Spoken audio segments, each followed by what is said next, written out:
check on Ben. You good?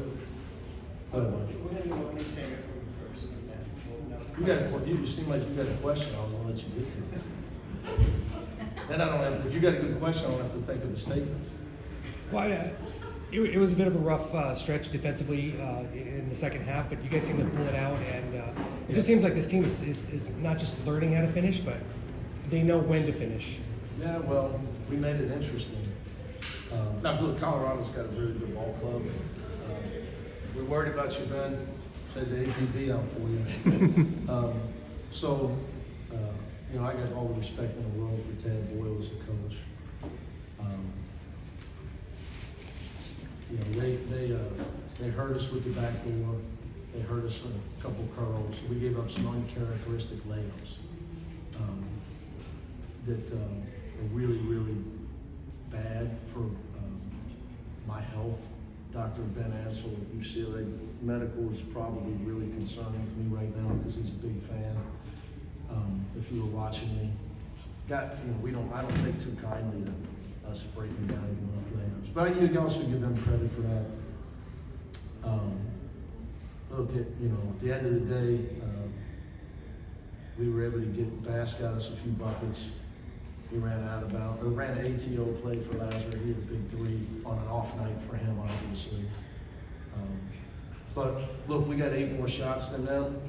We're +9 in the turnover margin and +4 in the offensive rebound margin. They had 0 fast break points. They're a top 30 team in the country for fast break points. So I still think we got to get better on offense, so we can get away from people. It was tough. I wanted to play a dime more, but every time I did, I put him in. Then they took out Griffin and they went small, so there's nobody for him to guard.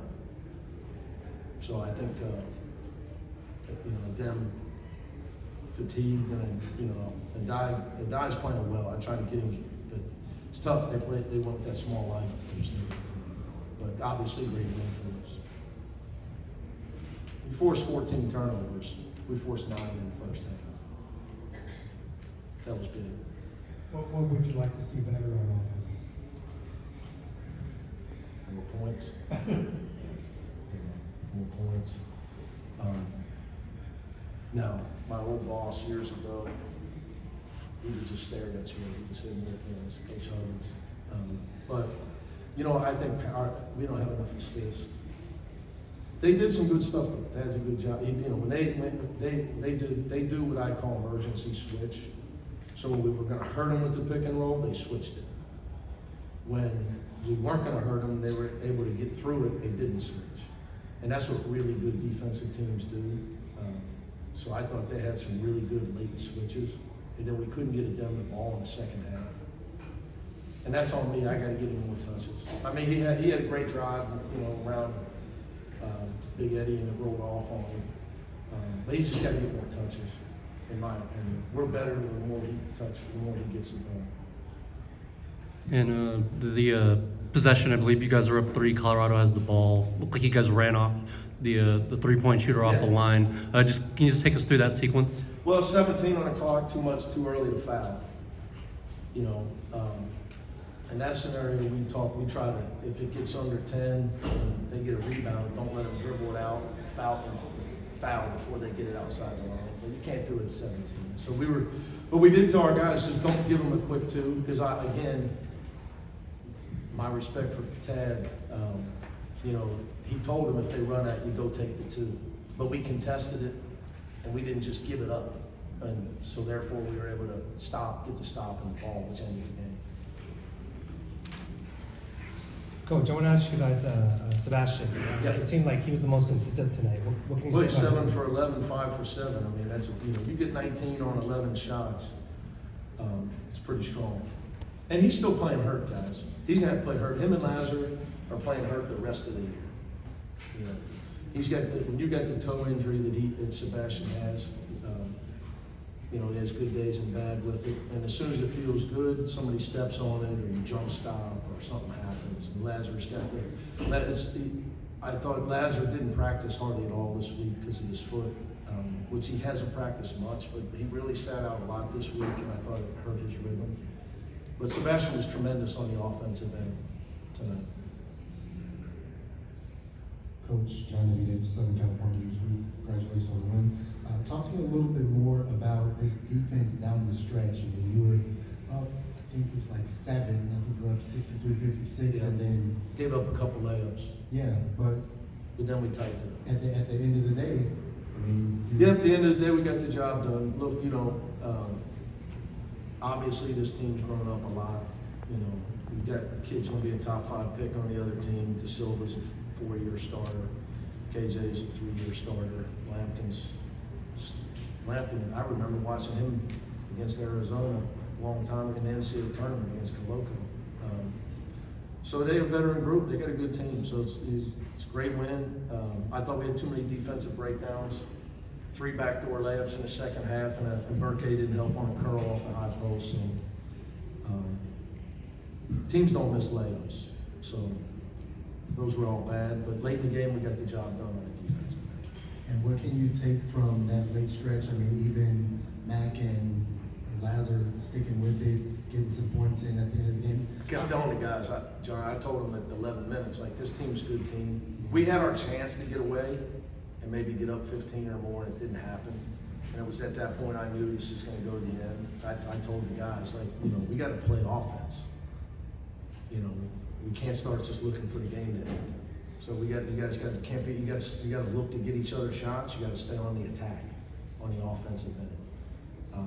Because what happens, you get swings in games, and you stop attacking, and they got nothing to lose. They're down 10s, and they attack you hard while you're playing prevent offense. It's no good. So I thought we got stuck in that for a little while, and Bass got us out of it, to your point, and then we executed a timeout play for Lazar. He obviously made a big shot for us, huge shot. Yeah, and how do you want this game to translate to Utah on Sunday? I would love it to translate, but it won't. I mean, if you tell me we can hold Utah to 60, I'll take it. But you got to go play something. But too, I think everything's a learning experience for us. Everything's a learning experience. So, but what I try to tell our guys is it doesn't translate. We were not ready to play defensively the first 3 minutes of this game, and I lost it. I went after a few guys, pulled a few guys. I mean, we were really soft. They start the game with 2 point-blank layups. So it's a concern. Look, it's a long year, and the goal is to get your team ready on game night. Not practice. Not practice. Is that pretty good? Not the game. Not a game. But seriously, you got to get them ready on game. This late in the year, it is more like the pros, because they're worn down. You got to make it. And I just thought we came out a little flat, a lot flat actually, and I lost it. But I give the kids credit; they responded. Utah, you don't lose by 46 very often. Was that a turning point? Was there something about that because No, I think I think the media, like, we didn't ever talk about it. Team makes every shot, happens once every 2 years, 3 years against you. South Carolina's 21-3, they'd be 40 last night. Montana's a great coach, doing a great job. It's one game, they just move on, get better. I think the biggest fallacy, and I don't mean this to demean anybody or make anybody irrelevant, it's like we just don't pay attention. It's not personal. We don't pay attention. We just get back to work. So, I think getting our confidence slowly, incrementally. I don't think there was one thing to answer your question. We really needed that win against Washington. These guys needed to see the ball go in the basket, build their confidence. Huge win at Arizona State. Huge. They were undefeated at the time, tied for first in the league, undefeated at home. Huge win. And even though we didn't beat Arizona, the way we played, huge. So our guys' confidence incrementally has been building for the players. So tonight, only 7,000 here for a team that's basically been unbeaten in a month. How much would you like to see a bigger crowd? I'd love to see every crowd sold out, but here's the difference between me and people. I appreciate the people that come, and I focus on them. I think the problem in the world is the squeaky wheel gets the oil way too much. So I'm thankful for everybody that's here. I love them, I appreciate it, and I hope I see them on Sunday. All right, guys. Thank you.